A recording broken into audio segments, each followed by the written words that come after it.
Hi, my name is Anna, and I will be speaking about the five forms of communication. I will be looking at my bullet points from my phone. The first form of communication is interpersonal. A time where I've used interpersonal communication was when I was deciding whether or not I should wake up for on time for work. Usually I go to sleep very late. So when I wake, I work. So when I work in the mornings, I usually feel very tired waking up. So when I wake up, I usually think on my head, um, um, you should not wake up. You should wake up for work on time. You should not go to work late. So yeah, that's one of interpersonal communications where I've used it.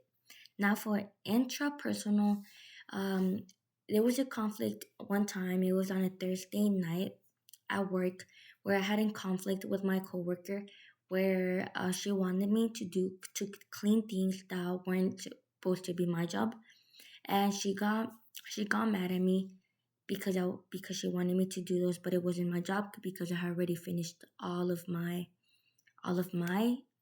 job for the night, which was cleaning the back dining room, cleaning the bathrooms, sweeping, and restocking. And it was already past my shift, and so I told her, "No, I can't do it because it's your job, and it had already been past my shift, so I need to go home." So yeah, she said, "No, well, it's okay.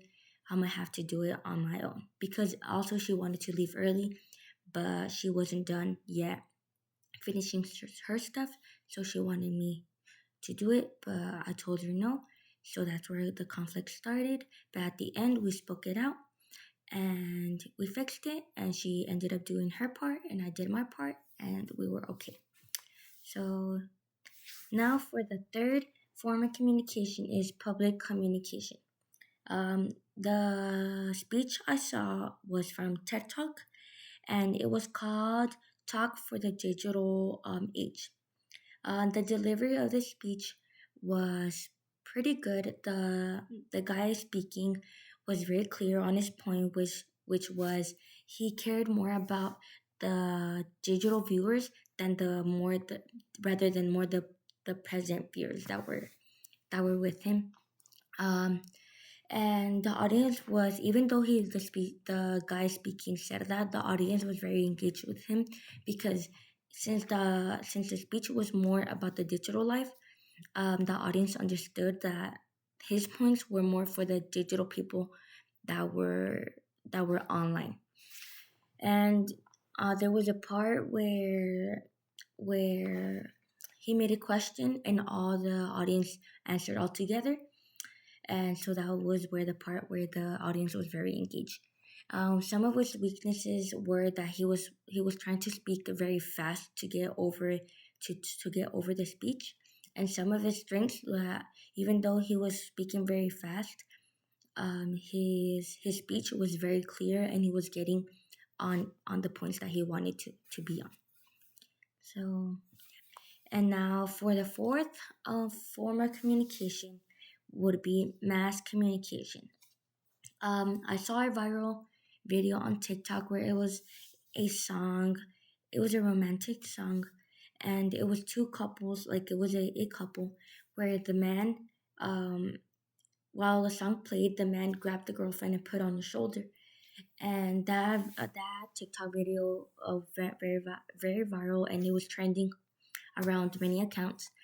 And there was one where the man couldn't pick up his girlfriend, and a lot of the comments right there um, were very negative. They were telling the girl that she should lose weight, how embarrassing, and I found it very offensive because they don't know like whether it was the boyfriend or the girlfriend that was having the problem. They just basically attacked the girl without knowing any of the background information.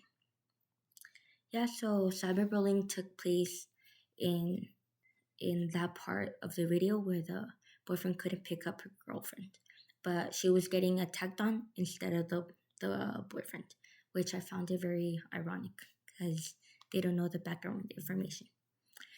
So now for the fifth form of communication, it would be the group. Um, a past group event was a long, like not a long time ago, but it was around when I graduated high school. So last year, around in April, I had it in our class where most of the class didn't speak with each other. Like most of the students didn't know each other or anything. And I got in a group with two girls, I believe, and one boy. And they really didn't speak with each other. So I was more outgoing in that class because I got along with the teacher. And I basically um, put them, since they didn't speak with each other, I basically told them, gave them each one of them their task and told them you should do this, you should do that, and you could do this. And we were getting the assignment done in class. And at the end, I would communicate with them to see how they were doing, to see if we were on the right path. So yeah, so those are the five forms of communications. And my favorite one is probably interpersonal, which I mostly connect to it with the most because I usually think a lot of things in my mind. So yeah, those are the five forms of communications. Thank you.